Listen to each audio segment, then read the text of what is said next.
My people, una welcome. How una dey? My name na Kiki, and today na correct jollof rice we dey make. You see this jollof, if you chop am or your friend or your neighbor chop am, they go feel say na party you go. Better correct party bring this jollof rice come, because this jollof rice you never chop jollof rice wey sweet like this before. If you make this jollof e no sweet, come back tell me say Kiki, I make this jollof e no sweet, I go give you your money back. So how I take dey make my jollof na say I go first boil the meat. To boil the meat, I dey use onions, ginger, garlic. I dey use small curry powder, thyme, then Knorr seasoning cube. If you no get fresh thyme, you fit use dry thyme. Anyone wey you get na you go put inside.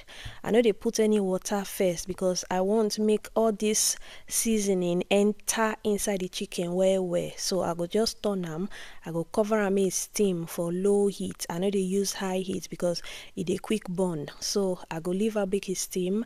After like 10 maybe 15 minutes, I go come put small water inside.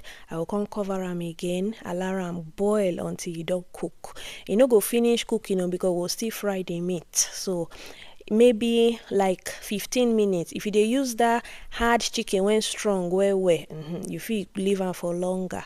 After you don finish, you go comot the chicken, you go comot the water, separate the water from the chicken so you fit get your meat stock. When you don get your meat stock, you go put that one for one side. So after you don finish that one, you go come make the sauce of the jollof.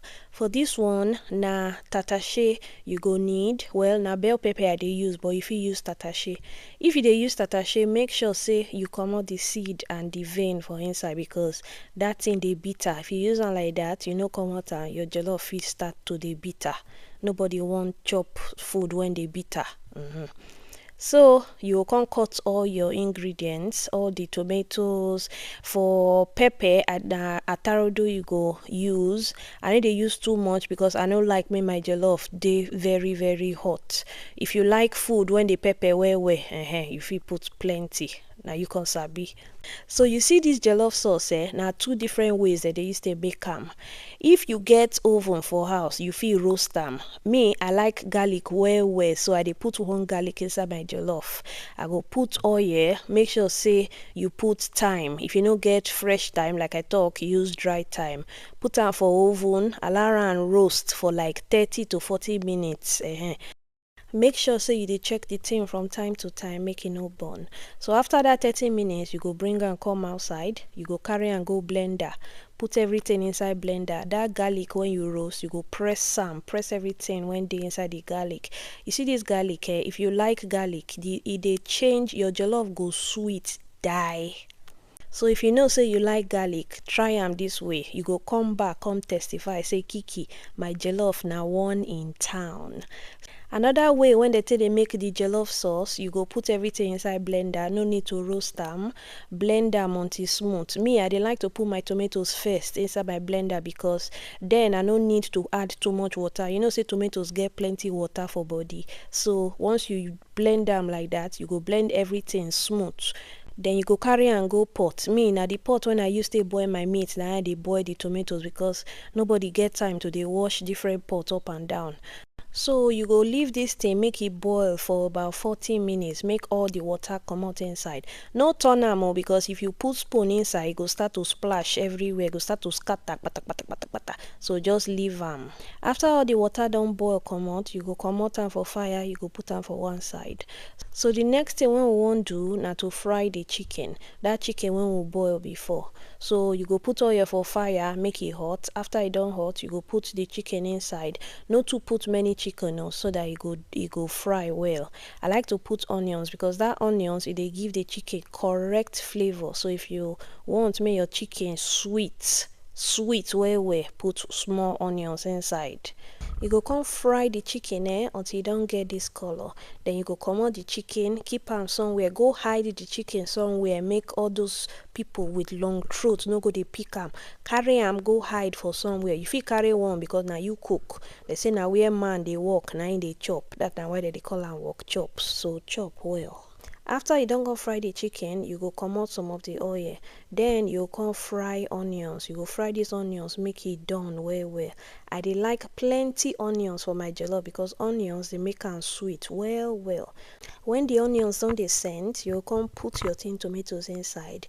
You go come fry am well. So now this na one mistake when people dey make when they do jollof. They no dey fry these tin tomatoes. And you know say tin tomatoes dey slap if you get that harsh taste. So you get to fry am make it dry. This part e fit take up to like 20 minutes. Just make sure say you dey turn am make e no burn. How you go take know say the thing don ready? Na say e go change color. E go come dey dark brown, almost as if e wan dey black. You see the way e be for this video, na so you want make your tin tomatoes dey.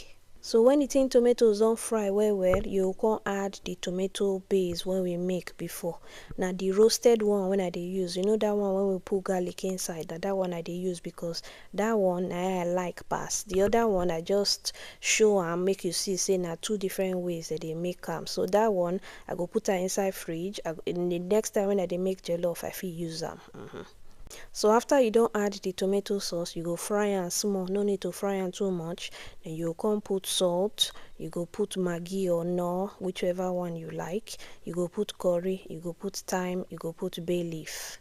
Many people when they make jollof, they pack plenty bay leaf inside. Me, I no too like bay leaf. The thing too dey scent for my nose. So na only one or two. Sometimes I no even put at all. So cooking na wetin you like na you dey do. So any spice when you know say you no like, no put am. If you don't like thyme, no put am. If you don't like too much curry, no put. So after the thing don fry small, you go add that meat water when we make before. You go add am. Then you fit add small water. So you go mix everything, make it enter well. The remaining water, no add everything now because jollof rice we no need too much water to take cook am. Make it no go too soft. Gonna make pete. So after you don mix am, you go cover am, allow am make it cook for like 5 to 10 minutes. So as e dey cook, you go wash your rice. So the rice when I dey use na long grain parboiled rice. Any brand you like, you fit use. You go wash am many times until you see say the water no dey white again.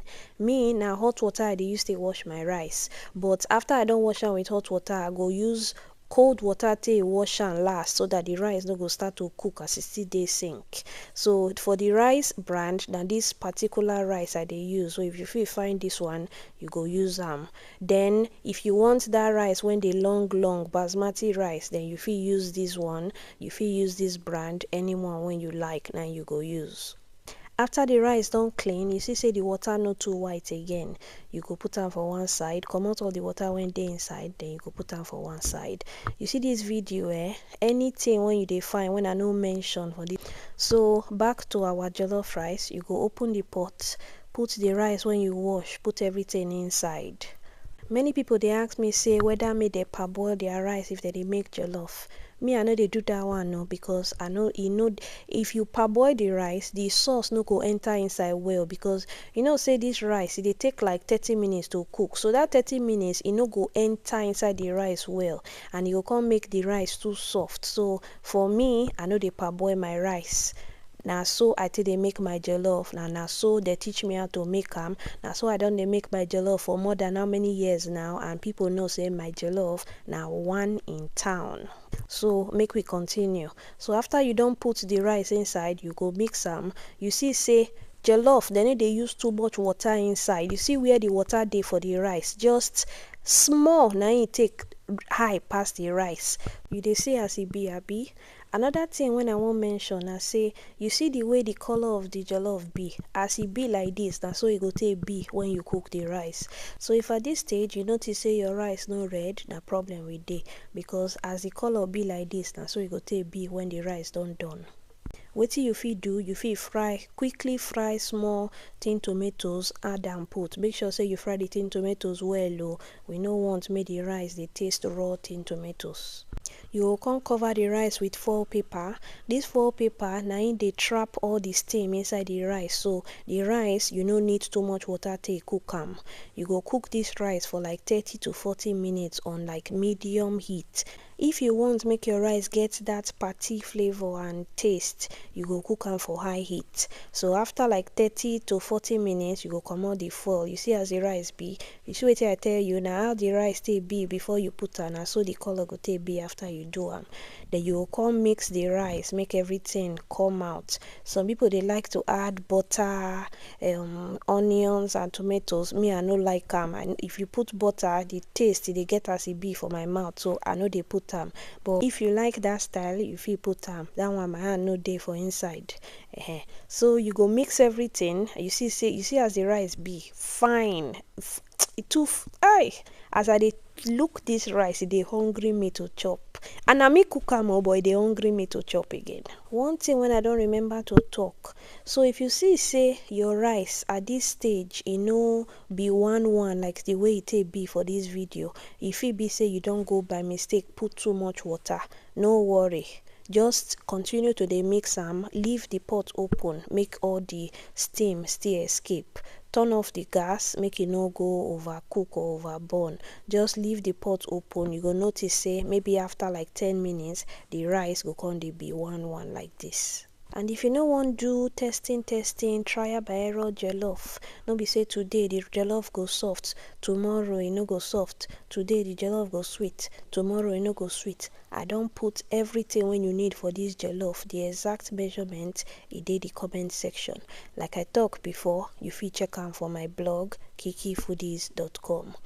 Another thing when I wan mention for this video na say the pot wey you take cook the jollof, e fit get as go take change the taste.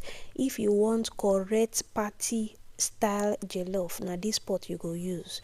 You fit also use a cast iron pot, stainless steel. This pot na caldero dem dey call am, dey come from Spain. Very nice to cook jollof. If you dey cook jollof, make sure say you stay from this kind of pot. This kind of pot very bad for party jollof. But if you wan cook normal jollof, then you fit use that one. So our jollof don ready. Any question when you get concerning this video, you fit leave am for comment section. Type am. I dey comment section. I dey reply anybody as long as I get time. I dey reply.